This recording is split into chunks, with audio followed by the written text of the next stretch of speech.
je suis Tiffany Vif, graphiste et web designer de l'agence Créa Communication.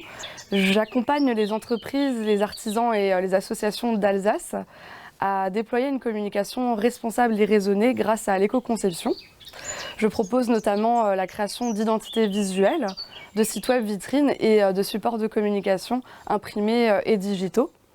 Et donc pour cela, on va vraiment travailler sur l'ensemble du processus de création d'un support imprimé par exemple, en réfléchissant de la conception jusqu'à la fin de vie du support, en choisissant des matériaux durables. Donc là, on est sur le papier Crush de Favini, donc c'est un fabricant de papier italien. Et ce papier-là, en fait, il a la particularité d'être constitué de résidus agricoles, en fait. Donc ce sont des matières qui étaient vouées à être détruites dans le cadre par exemple de la production de cacao, de citron, de maïs. Okay. Et donc on peut voir qu'il y a plusieurs possibilités de papier disponibles.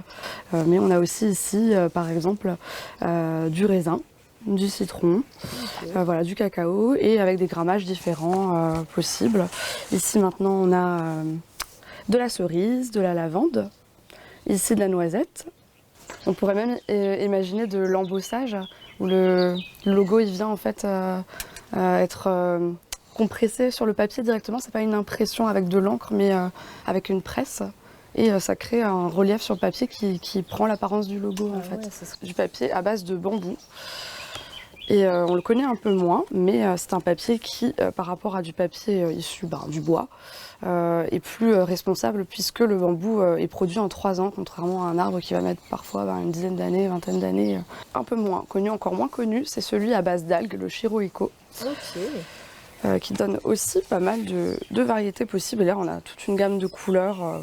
On va aussi intervenir sur les encres qui sont utilisées lors de l'impression, en utilisant par exemple des encres végétales ou à base d'eau, plutôt que des encres minérales qui contiennent du pétrole et des hydrocarbures. On peut aussi intervenir sur le choix des typographies, le choix des couleurs, puisqu'il existe des couleurs qui ont un taux d'ancrage limitant en fait la quantité d'encre à poser sur le papier. On va travailler sur la création du site web en optimisant le poids global du site et donc venir travailler l'ensemble des contenus, textes et images du site internet. Par exemple, sur un site internet, on va travailler les images de sorte à ce qu'elles aient un poids et une taille optimisés, qu'on voit l'image à la taille réelle qu'elle fait au lieu de la charger dans un format plus grand que ce qu'elle apparaîtra vraiment. Ça va être aussi de venir utiliser plutôt des typographies natives qui sont déjà installées sur le terminal des usagers plutôt que d'installer des typographies complémentaires qui vont générer de nouvelles requêtes serveurs et donc forcément entraîner une consommation d'énergie et d'eau supplémentaire. Et donc grâce à ces techniques-là d'éco-conception, on peut aussi obtenir un site web plus léger et donc plus performant, puisqu'un site plus léger sera aussi plus rapide à charger et donc il y a aussi un avantage d'éco-concevoir son site dans ce sens-là. Alors les entreprises qui peuvent faire appel à mes services, ce sont des entreprises de secteurs d'activité différents, puisque l'éco-conception peut vraiment s'appliquer à n'importe quel domaine. Pour autant, c'est vrai que j'ai plus l'habitude de travailler avec des artisans, avec des thérapeutes, des TPE, des PME. C'est assez varié, je travaille aussi avec des collectivités, mais ce sont quand même souvent des entreprises qui ont à cœur de mettre l'environnement, l'éco-conception dans leur communication et d'aligner en fait leurs valeurs à leur stratégie globale.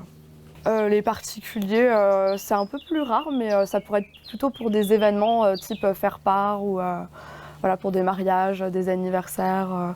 S'il y a besoin de créer des supports de communication dédiés à un événement privé, ça pourrait être des particuliers dans cette démarche-là.